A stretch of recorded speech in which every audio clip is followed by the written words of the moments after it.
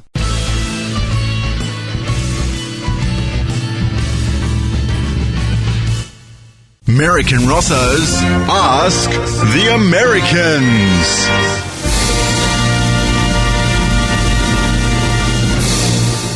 If you've got a question about the Americans, why sit around and discussing it with your mates? Because there's a lot of times where you just kick back and you just go, I've always wondered that about America. Yeah. Why? Why do they do that? But I have no solutions because I live here in Australia. Yeah, well, why not ask the Americans? Go straight to the coalface. Yesterday we spoke to Camille at the Bellagio Hotel in Las Vegas. Now, this is like one of the most fanciest hotels in the world. And she was lovely, and she did tell us that there were people in America who couple dress. And she explained why. Call it unit dressing or uni dressing? Uni dressing. Uni dressing, they Yeah. call it in America. Well, we learnt something. Well, today Merrick's got a question for Ask the Americans, and we're going to try and get Camille back online. So let's give him a call. Thank you for calling Bellagio Room Reservations. My name is Chris. How may I assist you? Oh, hi. Is Camille there, please? Camille, she's not in yet. Oh, you might be able to help us out, because she was very helpful yesterday. Okay. I've got a question for you.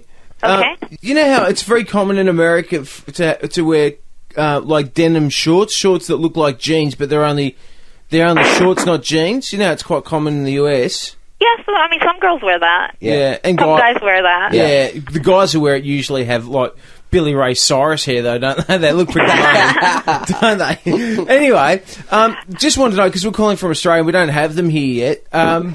Do you cut the jeans off and then re-sew the bottom there, or in America do you have a factory that makes them like that already? Yeah, so, I mean, there's places where you can buy to have cut-off jeans. You can buy them. You can buy Yes, them. or sometimes people do cut them up. Right now I haven't seen stores with the cut-off jeans. Do they have a special name for them, like ready-mades or you know, short ready or something? Or No, they're just called cut-off jeans. Cut-off shorts. Cut-off shorts. cut-off Yeah. shorts. Right, okay. How much do they retail for on average, you reckon? I don't know, sir, because I haven't seen those out. You I mean, don't- I see people wear them, but I haven't seen them sold. Yeah, you don't wear them yourself, though, do you? No, I don't. Do you get them at, like... They're not really the fad right now. I would Oh, say. okay. Yeah, but What's- I don't know with the men though. The men's kind of different. With women, I mean, now they're wearing really short shorts, you know, but they're not cut off. They're hemmed, and they have them with heels or whatnot up here. Oh, okay. So it just depends on the style. But I mean, I've seen guys wear them, like those long shorts. Okay. I've seen them wear Yeah, those. but they're like a 3/4 short, though, aren't they? Yeah. Yeah, but they're different. We're talking about like like a pair of shorts. Yes, looks like that's the kind, they've had right. yeah. Yeah. Because they look a bit retarded. I reckon. That's just Kind of, sir, because I haven't seen males wear them here. Yeah. Okay, no, that's cool. We'll just But if worries. you want to bring it, though, definitely. I mean, you can wear whatever you like here. I mean, it's a free country, you know what I mean? Yeah. Oh, so it's your right to wear denim shorts. Sweet. Definitely. Okay. Awesome. Sorry, your name was Chris, wasn't it? Yes. Lovely to speak to you, Chris. Thanks very much. Can you for say your time. hello to Camille for us? I will. What is your name, sir? I just tell her it was the guys from Australia. The guys from Australia. Okay, I'll we let her spoke to her know. yesterday. She's a lovely. lovely woman. Yeah, she's very, very nice. You guys are very helpful. Okay. Oh, okay. Take Bye. care. Bye.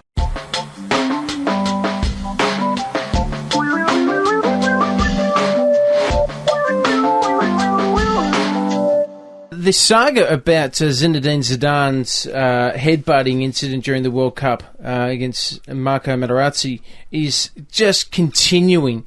He said that Materazzi had said to him, he called him the son of a terrorist whore.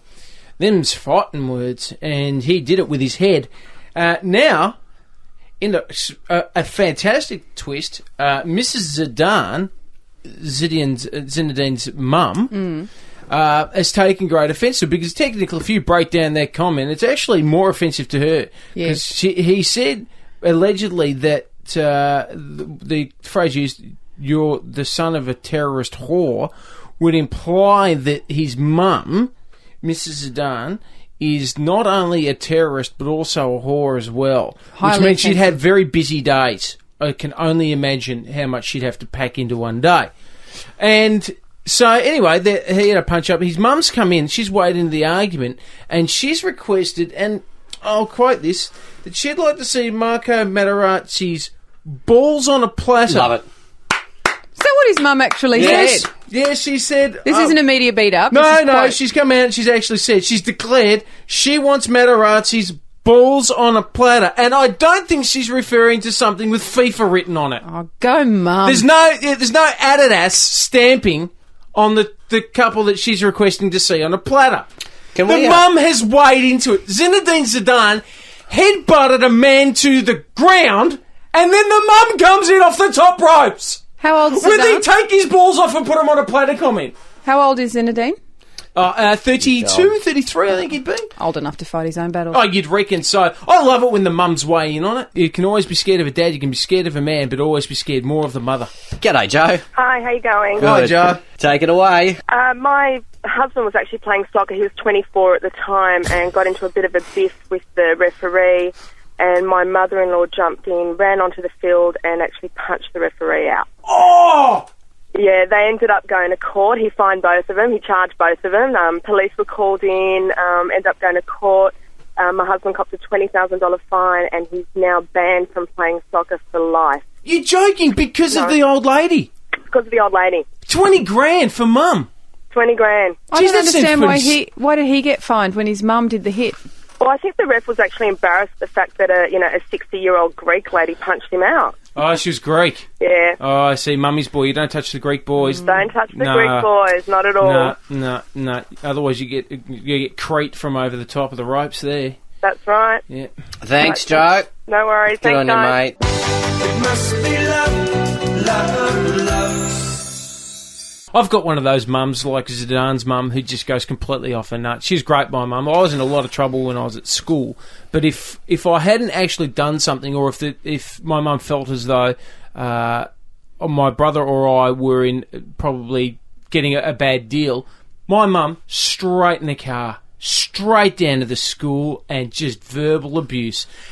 Nothing more terrifying for the teachers at my school than Mrs. Watts coming down, parking right out the front of the principal's office and storming through the front doors, because my mum used to work at the school. So one day, this is one of the classic ones, a bin had been set on fire, and the school accused me because I probably knew the people who did it, but for some reason it wasn't actually me And this you time. would be the sort of person who would have said it. No, that's incorrect. Bullshit. I missed it because I had to go and do wee. But anyway, They set fire to a bin, and then they said, you did it. And then one of them called me evil. And I said, well, I reckon I can sort this out. And they said, oh, exactly what do you think you're going to do, Mr. Watts?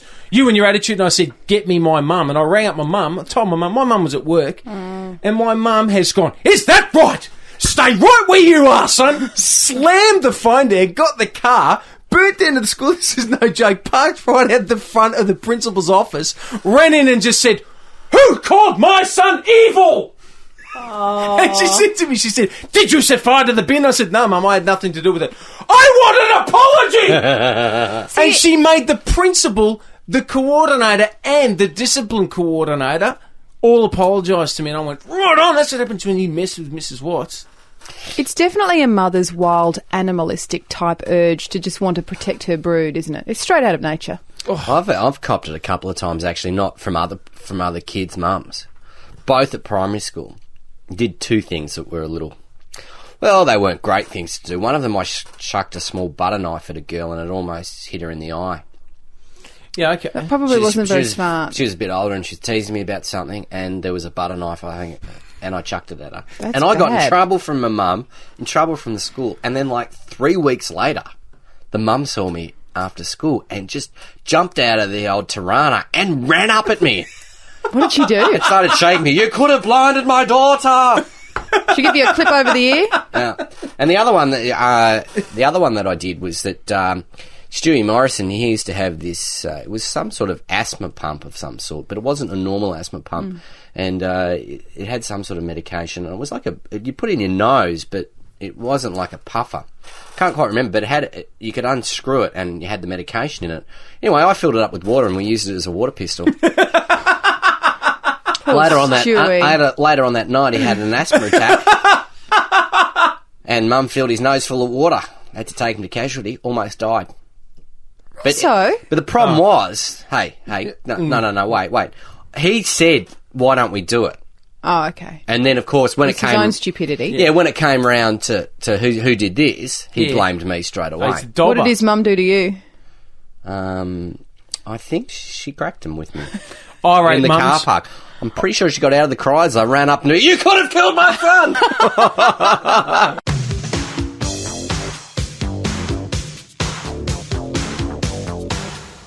G'day, you're listening to Merrick and Rosso. We've got another work experience kid in today. His name is Ken. He's 10. And in a second, we're going to get him to talk to Jamie Jury and maybe sledge him.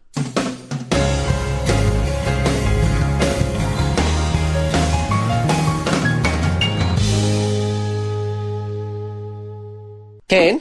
Yeah. Now, we've been promising this.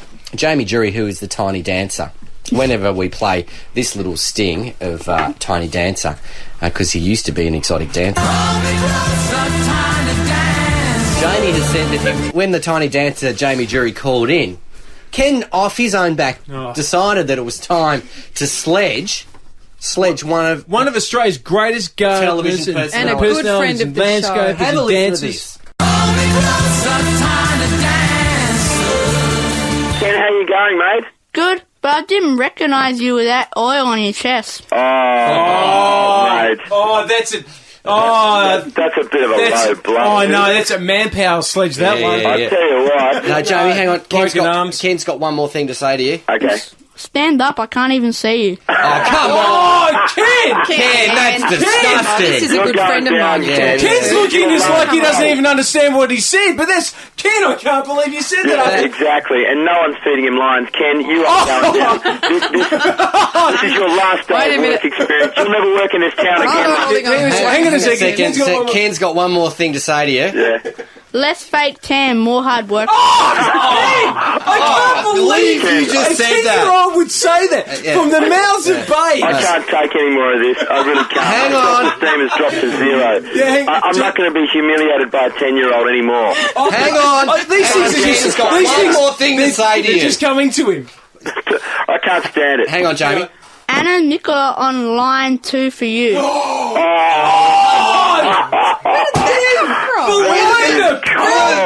You are not right. Where are you getting these things from, Ken? Unbelievable.